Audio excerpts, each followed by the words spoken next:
আসসালামু আলাইকুম। রিজেন্স পরিবারের পক্ষ থেকে সবাইকে শুভেচ্ছা। তো আজকে আমরা পড়ব হচ্ছে কোষের প্রকারভেদের, এটা হচ্ছে দ্বিতীয় ক্লাস, অর্থাৎ প্রথম ক্লাসে আমরা অবস্থান ও কার্যভেদে কোষের প্রকারভেদ পড়ছি। আজকে আমরা হচ্ছে নিউক্লিয়াসের গঠন অনুসারে কোষের প্রকারভেদ পড়ব এবং এগুলা সম্পর্কে আমরা জানব। তো দেখো, আমরা প্রথমে জেনে নিই যে নিউক্লিয়াসের গঠন অনুসারে কোষকে কত ভাগে ভাগ করা যায়। তো তোমরা দেখতেই পাচ্ছ যে নিউক্লিয়াসের গঠন অনুসারে কোষ হচ্ছে দুই প্রকার, একটা হচ্ছে আদি কোষ আর একটা হচ্ছে প্রকৃত কোষ। তো আদি কোষ আর প্রকৃত কোষের বর্ণনা আমরা হচ্ছে পার্থক্য আকারে পড়ব। তো গত ক্লাসে কিন্তু আমরা দেহকোষ আর জনন কোষের ওইটা কিন্তু আমরা পার্থক্য আকারে পড়ছি।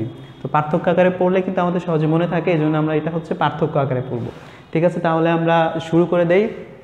তো এটা আমরা পার্থক্য আকারে পড়ব।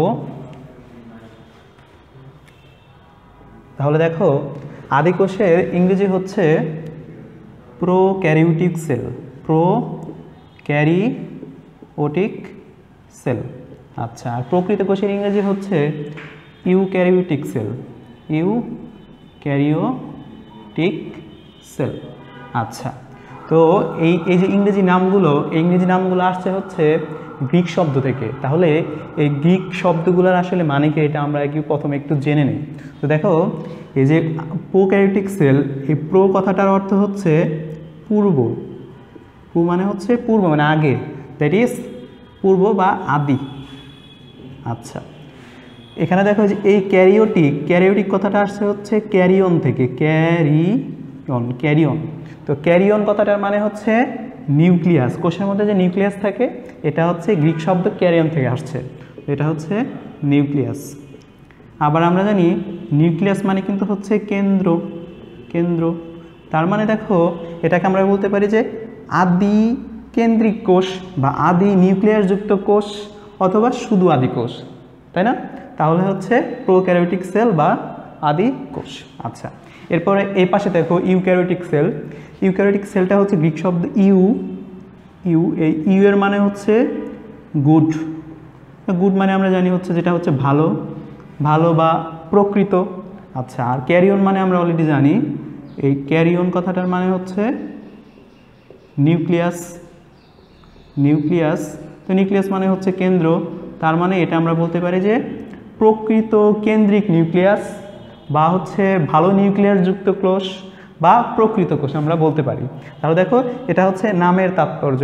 তাহলে দেখো আদি কোষে কিন্তু বলা আছে যে আদি কেন্দ্রিক কোষ।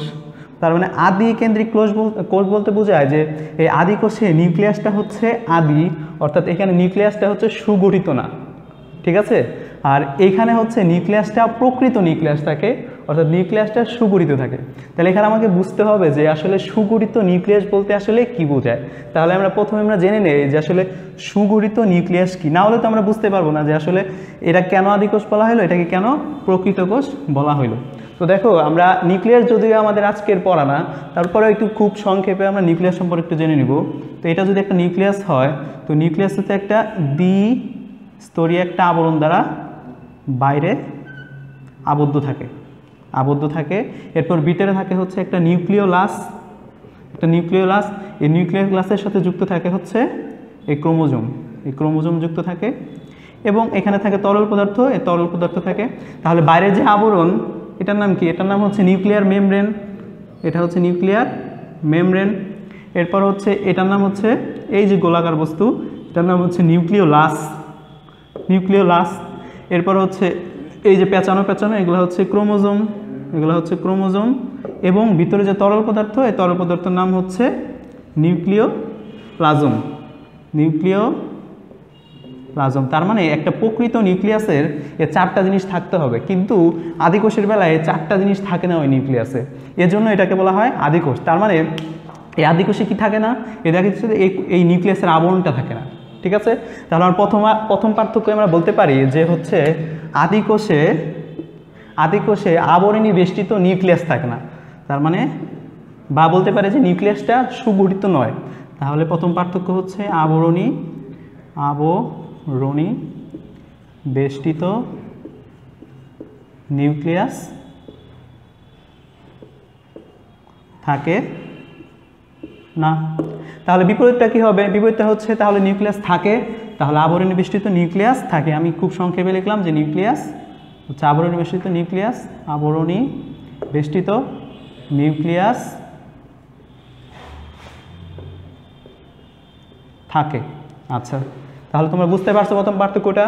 তাহলে আমরা দ্বিতীয় পার্থক্যে যাই। তো দ্বিতীয় পার্থক্য হচ্ছে যে এই কোষগুলাতে কি কি অঙ্গাণু থাকে। তো মনে রাখবা যে আদিকোষে শুধুমাত্র একটা অঙ্গাণু থাকে, একটা সুগঠিত অঙ্গাণু থাকে, আর কোনো অঙ্গাণু থাকে না। সেই অঙ্গাণুটার নাম হচ্ছে রাইবোজোম। তাহলে রাইবোজোম বাদে আর কোনো অঙ্গাণু থাকে না। তাহলে রাইবোজোম বাদে আর কোনো অঙ্গাণু থাকে না। এবং প্রকৃত কোষে কিন্তু সমস্ত অঙ্গাণুই থাকে। তার মানে আমরা বলতে পারি এখানে হচ্ছে সকল কোষের যে অঙ্গাণু, আমরা কিন্তু প্রথম ক্লাসে পড়ছি যে কোষের মধ্যে কী কী অঙ্গাণু থাকে, সকল অঙ্গাণু হচ্ছে প্রকৃত কোষে থাকবে। তাহলে এখানে হচ্ছে সকল অঙ্গাণু থাকে। এবার একটা বিষয় লক্ষ্য করো যে এই রাইবোজোম, তো তোমরা যদি প্রথম ক্লাসটা করে থাকো, আমি বলছিলাম যে আচ্ছা তোমরা বলো তো দেখি রাইবোজোমটা কি ঝিল্লিযুক্ত অঙ্গাণু না ঝিল্লিবিহীন অঙ্গাণু? তাহলে তোমরা যদি মনে করতে পারো তাহলে দেখো এই রাইবোজোম কিন্তু হচ্ছে ঝিল্লিবিহীন অঙ্গাণু। তাহলে আমরা বলতে পারি কিন্তু যে আদিকোষে ঝিল্লিযুক্ত কোনো অঙ্গাণু থাকে না, বলতে পারি না? বলতে পারি, কিন্তু এটা দিলেও কিন্তু হবে যে ঝিল্লিযুক্ত কোনো অঙ্গাণু থাকে না, শুধুমাত্র রাইবোজোম থাকে। এই রাইবোজোমটা হচ্ছে ঝিল্লিবিহীন। আচ্ছা, এখন সকল অঙ্গাণু থাকে, প্রকৃত কোষে সকল অঙ্গাণু থাকে। এখানে তুমি উদাহরণ হিসেবে বলতে পারো, যেমন হচ্ছে তুমি গোলগি বডির নাম বলতে পারো, এন্ডোপ্লাজমিক রেটিকুলামের নাম, এগুলো হচ্ছে উদাহরণ হিসেবে এখানে দিতে পারো। আচ্ছা, এরপরে আমরা হচ্ছে 3 নম্বর। তো এখানে যে রাইবোজোমটা থাকে, তো রাইবোজোম এখানেও থাকে, এখানেও থাকে, তো দুই জায়গাতে রাইবোজোম থাকে। কিন্তু এই রাইবোজোম কিন্তু হচ্ছে 2 প্রকার। তো রাইবোজোম কি কি? তো রাইবোজোম হচ্ছে 2 প্রকার, একটা হচ্ছে 70S আর একটা হচ্ছে 80S। 70S আর হচ্ছে 80S। দেখো এই দুইটার মধ্যে ছোট কোনটা? ছোট হচ্ছে 70S।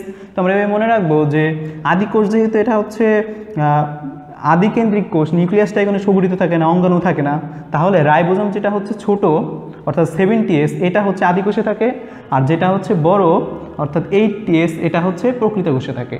তাহলে এটা হচ্ছে পার্থক্য আকারে আমরা লিখতে পারি। তাহলে আদিকোষে হচ্ছে 70S রাইবোজোম থাকে। এখানে S মানে হচ্ছে স্পেসবার্গ একক একটা। আচ্ছা, তাহলে এখানে 70S রাইবোজোম থাকে, আর এখানে হচ্ছে 80S রাইবোজোম থাকে। তাহলে এখানে থাকে হচ্ছে 80S রাইবোজোম থাকে। আচ্ছা, এরপরে আসো, এরপর হচ্ছে 4 নম্বর। 4 নম্বরের পার্থক্যটা আমরা পড়বো হচ্ছে যে এখানে ডিএনএটা কীরকম, আদিকোষে এবং প্রকৃত কোষে ডিএনএটা কেমন থাকে। আচ্ছা, তো আদিকোষের যে ডিএনএটা, এই ডিএনএটা হচ্ছে বৃত্তাকার, এই যে এরকম ডিএনএ থাকে, এরকম ডিএনএ থাকে। তাহলে আদিকোষের ডিএনএ কেমন? তাহলে আদিকোষের ডিএনএ হচ্ছে বৃত্তাকার, আদিকোষের ডিএনএ হচ্ছে বৃত্তাকার। আর প্রকৃত কোষের যে ডিএনএ, প্রকৃত কোষের ডিএনএটা হচ্ছে দ্বিসূত্রক। তো তোমরা আস্তে আস্তে পড়বে, পরবর্তীতে হচ্ছে আমিও পড়াবো এটা, যে এই প্রকৃত কোষের ডিএনএটা কেমন থাকে, এটা হচ্ছে দ্বিসূত্রক। আচ্ছা, তো তোমরা মনে হয় এইটুকু বুঝতে পারছো, তাহলে এইটুকু হচ্ছে মুছে দিচ্ছি। তারপরে আমরা 5 নম্বরে যাচ্ছি। তাহলে 5 নম্বর পার্থক্যটা হচ্ছে যে এই যে ডিএনএটা বললাম যে দুইটার ক্ষেত্রে ডিএনএ, এই ডিএনএটা কোথায় থাকে? তো আদিকোষের যেখানে হচ্ছে ডিএনএ থাকে, তো আদিকোষে যদি নিউক্লিয়াস থাকে না, তো ডিএনএ যেখানে থাকে সেটাকে বলা হয় হচ্ছে নিউক্লিওয়েড। তাহলে 5 নম্বর পার্থক্য হচ্ছে আদিকোষের ডিএনএ অবস্থানকারী অংশকে বলে নিউক্লিওয়েড। এদের কিন্তু নিউক্লিয়াস থাকে না, তার মানে যেখানে হচ্ছে ডিএনএ থাকে সেটা হচ্ছে নিউক্লিওয়েড। নিউক্লিওয়েড কথাটা কোত্থেকে আসছে? তো নিউক্লি মানে হচ্ছে আসলে নিউক্লিয়াস বোঝাচ্ছে, আর ওয়েড মানে হচ্ছে এই যে ওয়েড, ইংরেজি OID, এটা মানে বোঝায় হচ্ছে মতো। কার মতো?